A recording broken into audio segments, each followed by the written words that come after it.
Hello friends. तो आज हमारे गुलाब के पौधे पे आया हुआ था बहुत ही सुंदर सा फूल। तो मैंने सोचा क्यों ना आप लोगों के साथ भी इसे शेयर करूं। और इसी के साथ आज हम देखेंगे कि गुलाब के पौधे की केयर कैसे कर सकते हैं और इस तरीके से बहुत सारे फूल हम पौधे पे कैसे पा सकते हैं। तो सबसे पहले शुरुआत करेंगे कि जब हम प्लांट को नर्सरी से लेके आते हैं, तो जब कभी भी आप गुलाब का पौधा अपने गार्डन में अपने घर पे लेके आए, या तो आपको छोटे पॉट में मिलेगा या जो हमारे प्लांट बैग्स होते हैं उनके अंदर आएगा, ब्लैक कलर के जो होते हैं।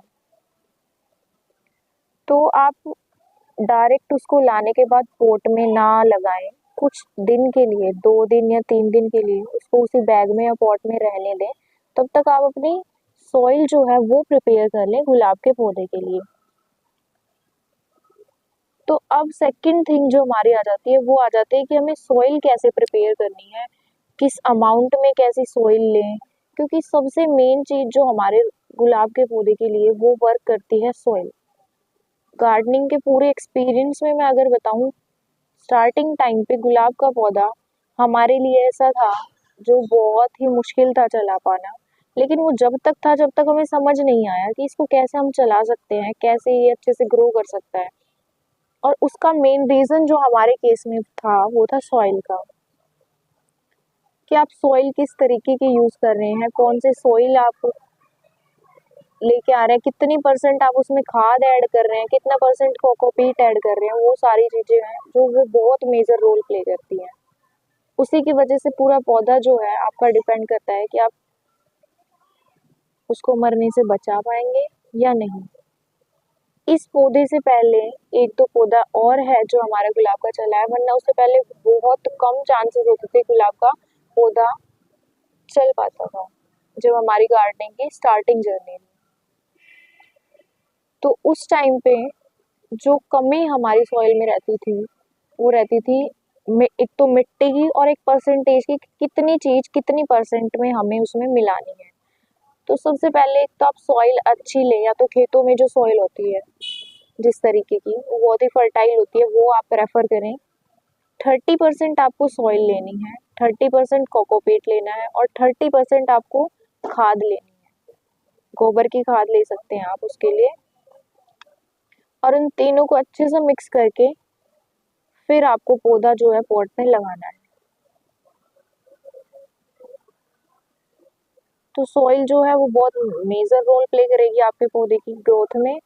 तो उसको आप ध्यान से प्रिपेयर करें और फिर आप उसमें 2-3 दिन बाद नर्सरी से लाने के बाद फिर आप उसमें प्लांट जो है पॉट में लगा दें। उसके बाद अगर कहीं भी आपको सूखी टहनियाँ पौधे में दिखाई देती है तो आप उसको कट कर दें, क्योंकि अगर पौधे में एक भी टहनी कहीं से सूखना शुरू हो गई है तो पूरे पौधे को सुखा सकती है, पूरा पौधा जो है आपका मर जाएगा। तो पौधे को मरने से बचाने के लिए आप उस सूखी हुई टहनी को उसी वक्त जो है कट कर दें ताकि अपना पौधा बच सके। फिर तीसरी चीज आ जाती है, हम नर्सरी से कई बार जो है पौधा जब नर्सरी में लेने जाते हैं तो हम क्या चीज देखते हैं कि हाँ इस पे एक फूल आया हुआ है, इस पे कलियां आई हुई है, तो ये तो बहुत अच्छा चलने वाला है। लेकिन कई बार क्या होता है, हम लगा देते हैं पौधे को लाके, वो एक फूल तो आया होता है, वो तो खिला रहता है, उसके बाद उसमें फूल ही नहीं आता। तो वो कमी पौधे की या नर्सरी वालों की नहीं थी कि आपको खराब पौधा दे दिया, वो कमी हमारी ही होती है कि हम उसकी जो है केयर अच्छे से नहीं करते। तो उसके बाद आपको क्या करना है, जब आपके पौधे में जो फूल आया हुआ है जब वो फूल सूख जाए, उसकी पत्तियां झड़ जाए तो उसको कट कर दें। ये जैसे फूल झड़ने के बाद जो इधर से पोर्शन बचेगा उसको लगभग थोड़ा सा आगे की तरफ से कट कर दें। तभी तो पौधा अपनी ग्रोथ पे फोकस कर पाएगा। क्योंकि क्या होता है, जब पौधे में फूल आता है तो वो सारा फोकस उसका फूल को ग्रो करने में चला जाता है, सारी एनर्जी उसी में वेस्ट हो जाती है और उसकी ग्रोथ अफेक्ट होने लग जाती है। तो उसकी ग्रोथ पे भी अफेक्ट उसका अच्छा पड़ेगा, पौधा ग्रो होना स्टार्ट हो जाएगा। और दूसरी बात, अगर हम इसके जो सूखने के बाद यहाँ से जो इसकी टहनी है इसको कट कर देंगे थोड़ी सी आगे की तरफ से, तो और फूल के आने के चांसेस भी बढ़ जाते हैं। तो ये दूसरी चीज आपको करनी है। उसके बाद हम डिस्कस करते हैं कि पौधे से हम क्या सोचते हैं कि इसकी कोई भी कटिंग लेके एक नया पौधा बना ले। तो उसको बनाने के लिए आप जल्दबाजी ना करें। पौधे से नई कटिंग लगाने के लिए थोड़ा टाइम चाहिए होगा पौधे को। अभी ये थोड़ी ना कि हम लेके आए हैं नर्सरी से पौधा और तभी हम उसकी कटिंग लगाना शुरू करते, नहीं, पौधा थोड़ा बड़ा हो जाए, कुछ टाइम हो जाए गार्डन में आपके, लगभग जो हम कटिंग लेनी होती है वो पेंसिल के साइज जितनी लेनी होती है। अब आप इस पौधे में देखो, इसमें ऐसी टहनी कोई भी नहीं है जिसकी कटिंग हम ले सकें या जो पेंसिल के साइज जितनी हो, हम इसे बोल सकते हैं एक ये वाली टहनी तो जरूर है थोड़ी बहुत। अदरवाइज अभी खुद की इसकी मेन स्टेम इतनी है, तो अभी इससे हम कटिंग नहीं ले सकते। ये नया पौधा है, पुराना पौधा नहीं हुआ है। कटिंग लेने के लिए थोड़ा पौधे को पुराना हो जाने दे, उसके बाद ले।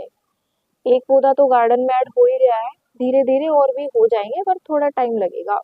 पौधे को पुराना होने दे फिर कटिंग ले। कटिंग लगा, अब हम बात करते हैं कटिंग लगाने के लिए। तो कटिंग लगाने के लिए आपको क्या करना है, आपको कटिंग ले लेनी है लगभग पेंसिल जितनी, और छोटे पॉट्स ले ले या कोई बैग ले ले, उसमें आप सॉइल ऐड करके और फिर उसमें कटिंग को लगा दे। और लगभग 2 इंच जो पार्ट है उस कटिंग का, उस स्टेम टहनी कह सकते हैं हम, उसको आप मिट्टी के अंदर रख दें, बाकी का बाहर, और फिर उसको ग्रो होने दें उसी पॉट के अंदर, छोटे पॉट के अंदर। फिर जैसे ही वो ग्रो होना स्टार्ट होगी, कुछ दिन बाद आप देखेंगे उसमें पत्तियां आनी शुरू हो जाएंगी।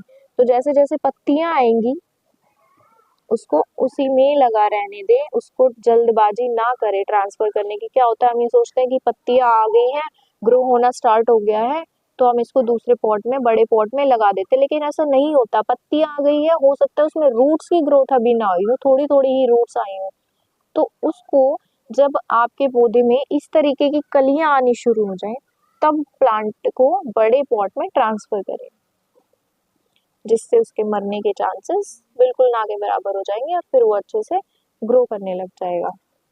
फिर अब हम इसमें आगे बात करते हैं फर्टिलाइजर्स की। क्या क्या फर्टिलाइजर्स हम इसमें ऐड कर सकते हैं गुलाब के पौधे में। एक तो आप इसमें डाल सकते हैं गोबर की खाद, जो ये इस तरीके से आप गोबर की खाद डाल सकते हैं। पौधे की अच्छे से हमें इसमें गुड़ाई करनी होती है। गुड़ाई करने का मतलब ये होता है कि ऊपर से जो आपकी सोइल है, एक तो उसमें गांठी सी ना रह जाए, अच्छे से मिक्स हो जाए। टाइम टू टाइम गुड़ाई करनी पौधे की बहुत जरूरी है। और खाद डालते टाइम इस तरीके से आप करके, और इसमें गोबर की खाद जो है वो डाल सकते हैं। बहुत ही अच्छा ये फर्टिलाइजर है। उसके बाद अगर हम और फर्टिलाइजर की बात करें तो आप इसमें सरसों की खली का भी यूज कर सकते हैं, वो भी बहुत अच्छा फर्टिलाइजर है हमारे गुलाब के पौधे के लिए।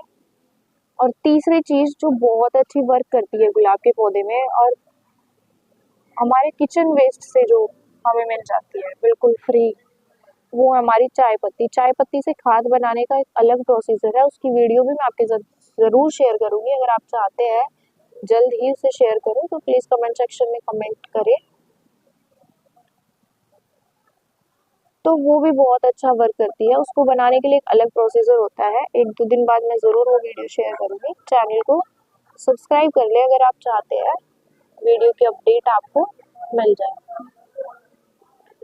तो ये 3 ऐसी खाद की चीज़ें हैं, खाद है जो हमारे प्लांट में बहुत ही अच्छा वर्क करती है। एक हो गई हमारी चाय पत्ती, दूसरी होगी हमारी गोबर की खाद, और तीसरी होगी सरसों की खली। तो ये हो गई हमारी फर्टिलाइजर्स के बारे में बात। अब हम बात कर लेते हैं इसमें कुछ जो हमारे कीड़े मकोड़े हो जाते हैं, जो फैल जाते हैं, वो कैसे क्या है। तो गुलाब के पौधे में ऐसी कोई शिकायत होती नहीं है लगभग कि इसमें कोई कीड़ा लग जाए या कोई बीमारी फैल जाए। हाँ, कई बार छोटे छोटे कीड़े होते हैं जो हमारी टहनियों पे चिपक जाते हैं, तो उससे बचाने के लिए क्या करना है आपको, आप नीम के तेल का यूज करें, पानी में उसको मिक्स करके इस पर स्प्रे कर दें, उसी से वो बीमारी जो है, वो कीड़े जो है हट जाएंगे और वो ऐसी कोई स्पेसिफिक बीमारी नहीं है, बहुत रेयर होता है कि आपको देखने को मिले। तो ये था सारा गुलाब के पौधे के बारे में, क्या से क्या चीजें हमें फॉलो करनी है, कैसे गुलाब के पौधे में हम फूल पा सकते हैं। कई बार क्या होता है, जैसे मैंने आपको बताया हमारी गार्डनिंग की स्टार्टिंग जर्नी में हमें ये लगता था भाई गुलाब के पौधे को चला पाना ना के बराबर है, पता नहीं कैसे ही गार्डन में गुलाब के जो फूल हैं वो चल पाते हैं। तो ऐसा बिल्कुल भी नहीं है। धीरे धीरे जब आप अपनी गार्डनिंग जर्नी को कंटिन्यू करेंगे, आपको समझ आ जाएगी कौन से पौधे को किस चीज़ की ज़्यादा ज़रूरत है, किस चीज़ की उसे नीड किस टाइम पे होती है। फर्टिलाइजर्स को भी आप ज़्यादा अमाउंट में इसमें ना ऐड करें और टाइम टू टाइम करते रहें। तो कई बार हमें लगता है कि गुलाब के पौधे को उगा पाना बहुत मुश्किल है, लेकिन ऐसा नहीं है। इसमें मेन चीज़ जो वर्क करती है वो एक तो है आपके फर्टिलाइजर्स और दूसरा है हमारा सॉइल परसेंटेज जो हम ले रहे हैं कोकोपीट सॉइल और काउडंग की। तो उन चीज़ों का ध्यान रखें पौधे को लगाते वक्त। और एक जो है फूलों की जो कटिंग है, फूल के सूख जाने के बाद प्रूनिंग जो हम करते हैं उसका ध्यान रखें। और तीसरा, कोई भी टहनी अगर सूखने लग जाए तो उसको अलग करना है, इस चीज़ का ध्यान रखें। वाटरिंग की इसको इतनी नीड नहीं होती है कि हमें 3-4 बार पानी देना पड़े, नहीं ऐसा नहीं है। सर्दियों में आप पानी दें सॉइल के अकॉर्डिंग, मॉइस्चर कितना है सॉइल में उसके अकॉर्डिंग। बाकी 2 दिन में तो पानी देना ही पड़ता है सर्दियों में, और गर्मियों में पानी की ज़्यादा नीड होती है। डेली सुबह शाम पानी देना पड़ सकता है। और एक और मेन इम्पॉर्टेंट चीज़ जो है हमारे गुलाब के पौधे में वो है सनलाइट की। आप इसको सनलाइट एरिया में रखें जहाँ पे सनलाइट आती हो। अगर ऐसी जगह नहीं रख पा रहे हो तो ऐसी जगह में इसे शिफ्ट कर दे जहाँ पे इसको 4-5 घंटे तक सनलाइट मिल पाए। सनलाइट बहुत ज़रूरी है। ये ना सोचे कि ज़्यादा सनलाइट मिलेगी तो आपका पौधा ख़राब हो जाएगा, ऐसा बिल्कुल भी नहीं है। सनलाइट से गुलाब का पौधा कभी ख़राब नहीं होता। अगर वो सूख रहा है तो उसका कुछ रीज़न और है, और वो रीज़न जानना हमारी जिम्मेदारी है। तो ये था आज का हमारे गुलाब के पौधे के बारे में। अगर आपको कोई और डाउट्स हैं, कुछ और आप जानना चाहते हैं गुलाब के पौधे से रिलेटेड या किसी और प्लांट से रिलेटेड, तो आप कमेंट सेक्शन में ज़रूर क्वेश्चन राइट डाउन करें, मैं ज़रूर रिप्लाई करूँगी। So thank you for watching the video.